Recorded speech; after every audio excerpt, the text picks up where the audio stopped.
Hello and welcome back to my channel. My name is Chantel and today I'm going to be doing a midweek movies review of Christopher Nolan's new film, The Odyssey.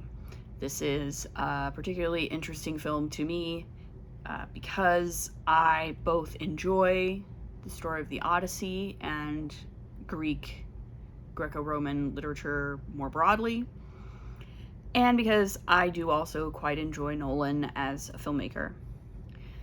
So yeah, I'm going to talk about the film itself, how it worked for me, and I'm also going to talk about some of the reactions that particularly sort of the classics corner of BookTube has had to the film going into the film, and how that ties into some of my ideas about adaptation and how adaptation works and the best ways to do adaptations, especially of stories that are as old as the Odyssey and as embedded in our sort of cultural zeitgeist. So I hope you will join me as I talk about this movie. So I am familiar with the Odyssey. I've read the poem. I read it in high school, so it was quite a long time ago. Haven't read it in a while. But I am very familiar with the story of the Odyssey and of the Trojan War more broadly, the Iliad, and, you know, sort of Greco-Roman literature, the classics. I am relatively familiar with that sort of literature. I have a familiarity with it. I'm not by any means an expert in it. And I will be getting to some of the experts maybe a little bit later in this video. I am, however, very familiar with Christopher Nolan as a filmmaker. I've only missed like 3 of his movies. There's only 3 Nolan movies that I haven't seen. I haven't seen his very first film, Following, and I've also haven't seen Insomnia, and I also have not yet seen Tenet.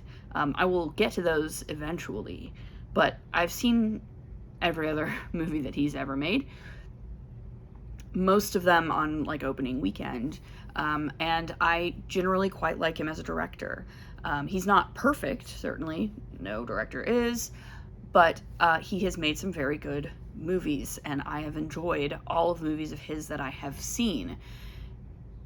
And there are definitely themes and ideas that Nolan really likes to come back to over and over again in his films.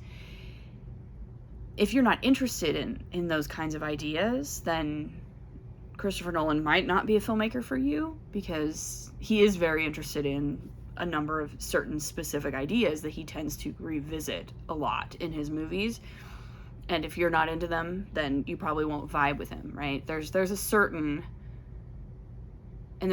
tone, and there's a certain structural, narrative structural thing that Nolan likes to do that, again, if you are not vibing with it, then you probably aren't going to like him very much. But I generally do vibe with it, and I think his movies are always really interesting, like thematically really interesting, right?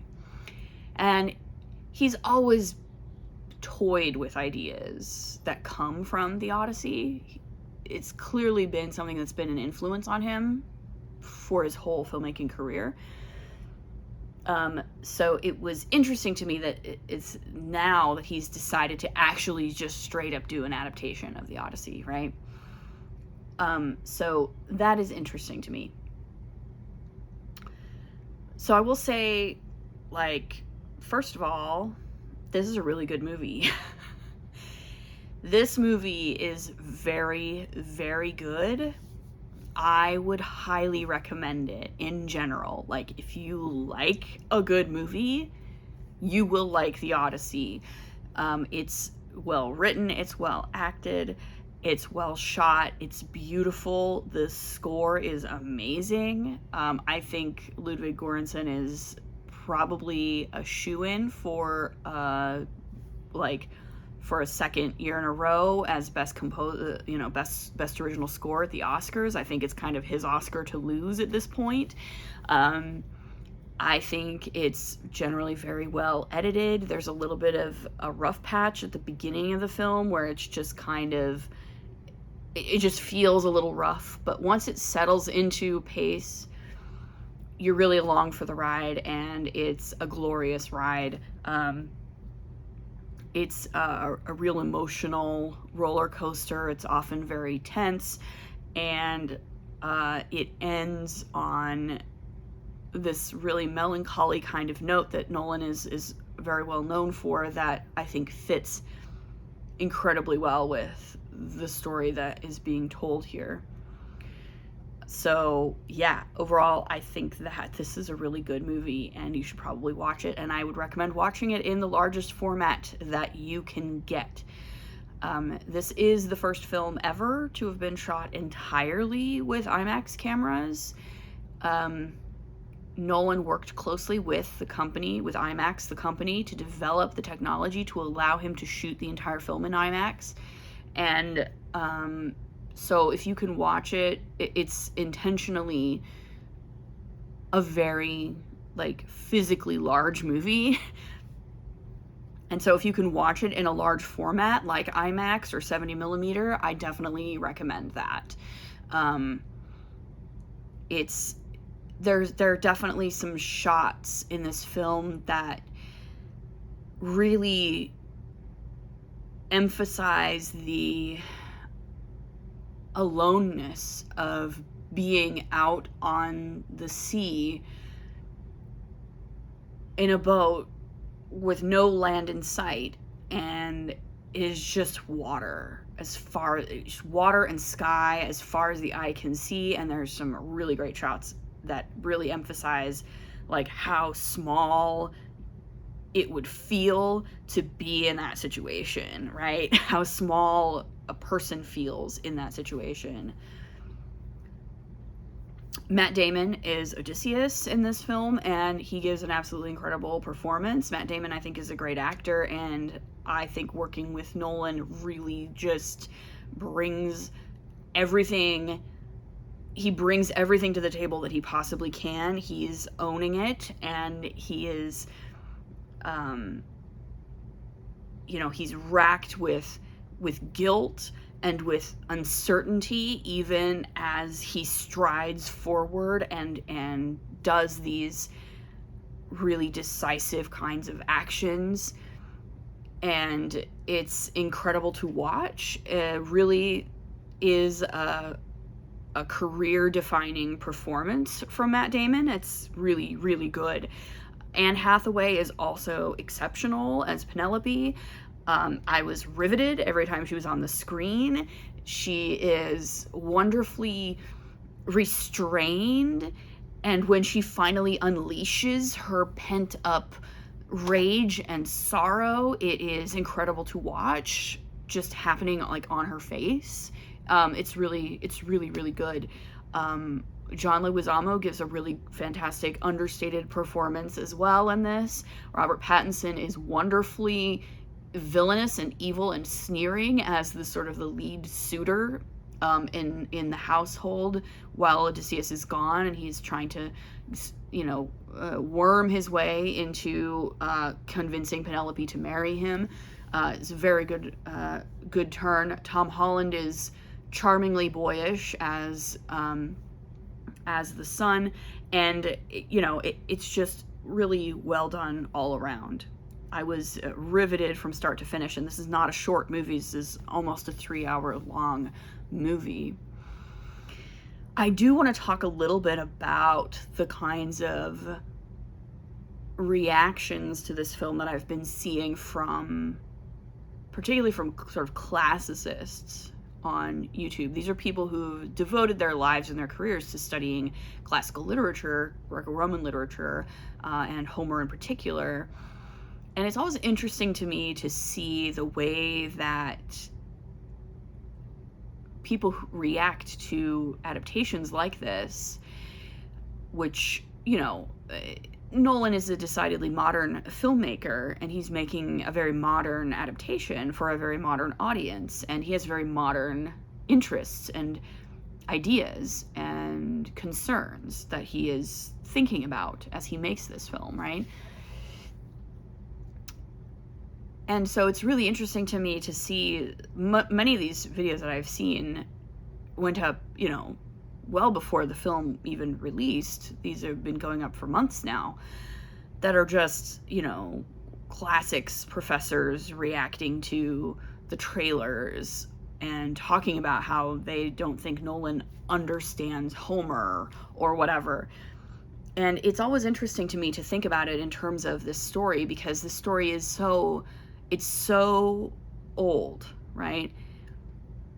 And that length of time has made it so that, we are very, very distant and remote from the specific historical and cultural context that the Odyssey was originally written down in.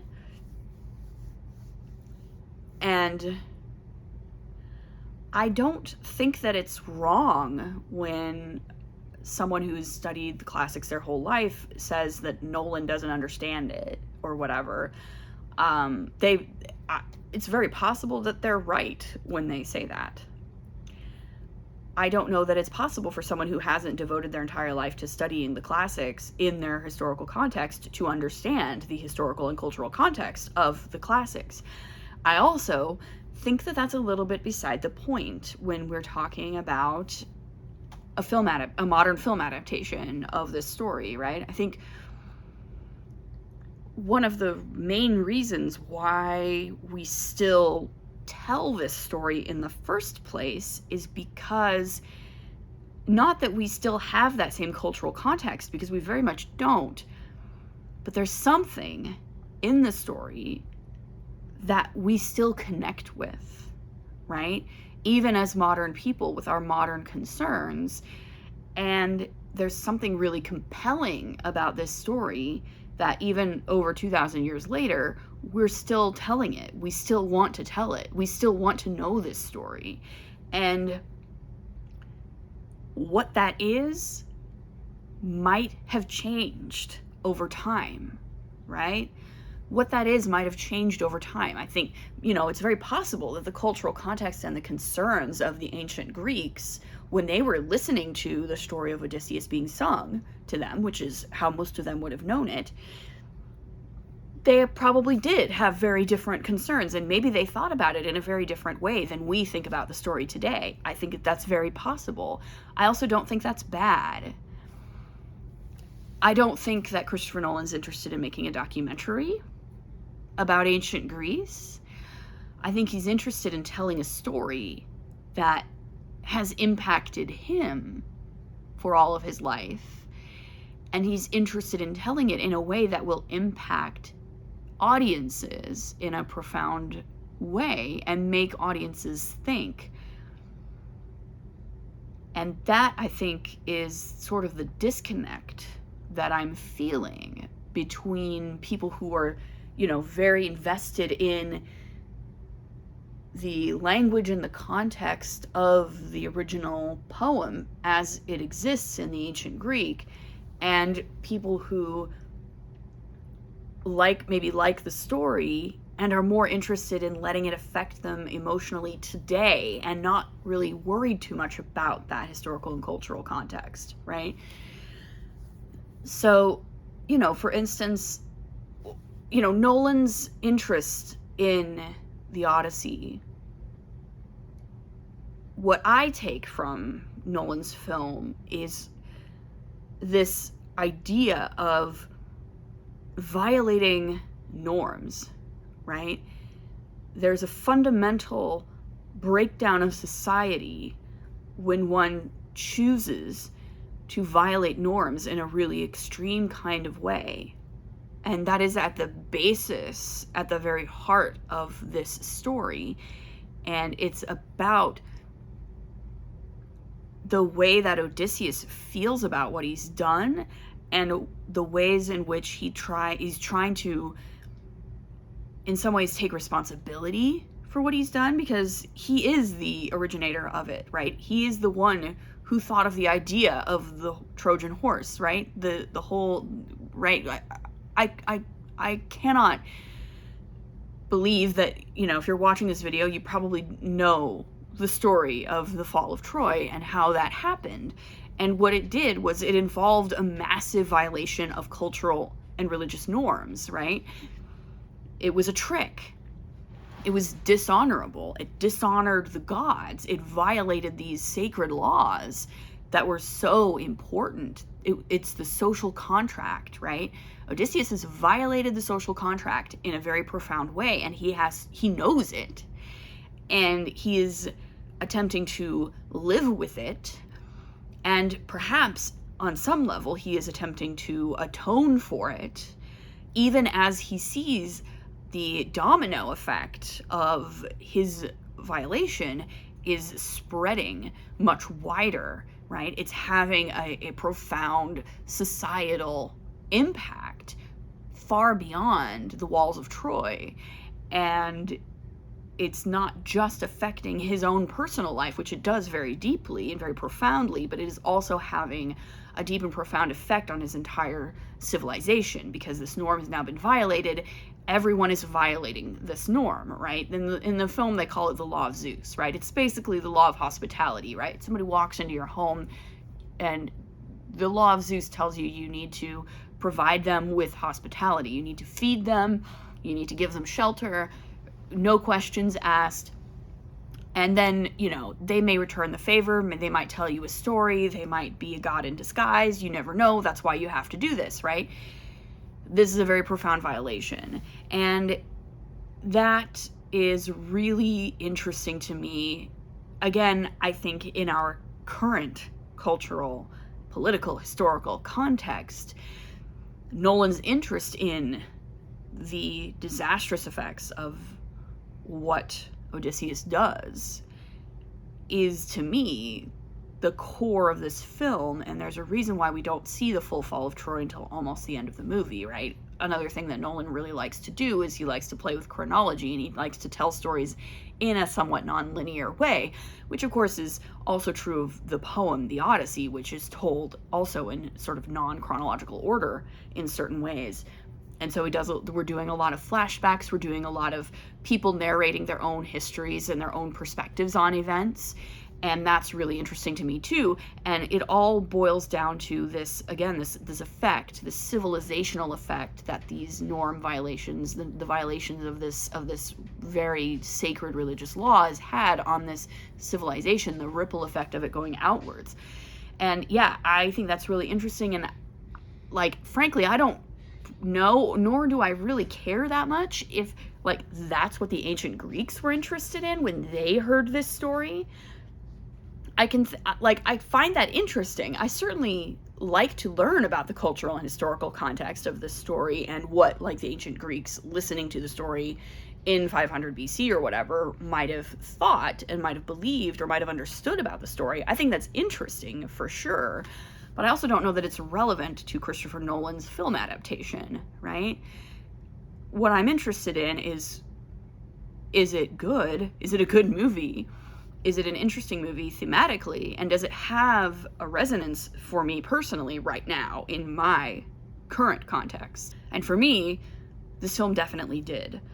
I would say this is maybe not my top Nolan film. I think Interstellar is still my favorite Christopher Nolan film, but this might be in my top 3. This might be in my top 3. It's really good. It's a really good movie. So yeah, that is kind of what I have to say about the Odyssey. And yeah, I hope that if you're on the fence about seeing it, that maybe this might nudge you in the direction of seeing it, because I think it's definitely worth the time, even given its runtime, which is rather long. I definitely think it's worth it. It's a very, very good movie. So yeah, that is what I have to say about Christopher Nolan's The Odyssey. Let me know in the comments below what you think. If you're If you think I'm totally wrong, if you completely disagree with me, just be nice about it. Leave a like if you liked this, subscribe if you'd like to see more, and we'll see you in the next one. Bye.